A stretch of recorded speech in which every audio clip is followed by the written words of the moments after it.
Ryan, ano yung mga paghahandang ginagawa ngayon ng mga ahensya ng pamahalaan para dito sa Bagyong Christine?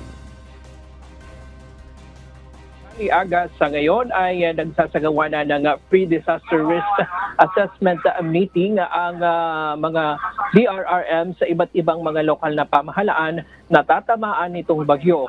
At gayon din ay pinaguhusay nila yung kanilang komunikasyon para kung sakaling magkaroon ng preemptive evacuation ay madali ang information dissemination sa kanilang mga nasasakupan. Hinimok ni Defense Secretary Gilberto Teodoro ang mga lugar na posibleng tamaan ng Bagyong Christine na magsagawa ng kaukulang paghahanda. Ayon sa kalihim, magplano ng maaga at manatiling update sa mga balita kaugnay ng bagyong upang matiyak ang kahandaan.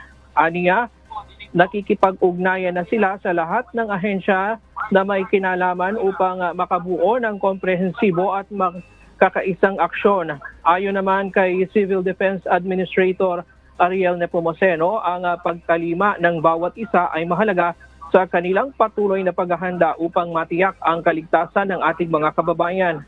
Ayon sa Philippine Atmospheric Geophysical and Astronomical Services Administration o PAGASA, iigtingin ng Tropical Depression Christine ang mga pag-ulan sa malaking bahagi ng bansa sa mga susunod na araw. Nakataas na ang Tropical Cyclone Wind Signal number 1 sa Catanduanes. Kaya ang Philippine Coast Guard pinagbawal na ang lahat ng mga uri ng sasakyang pandagat na maglayag sa mga karagatang sakop ng Catanduanes. Maging sa Camarines Norte ay sinuspindi na rin ang paglalayag ng mga sasakyang pandagat na may 250 gross tonnage pababa. Samantala, ang mga malalaking sasakyang pandagat naman ay pinapayuhang maging alerto sa mga malalaking alon sa dagat. At share muna ang latest mula dito sa Quezon City.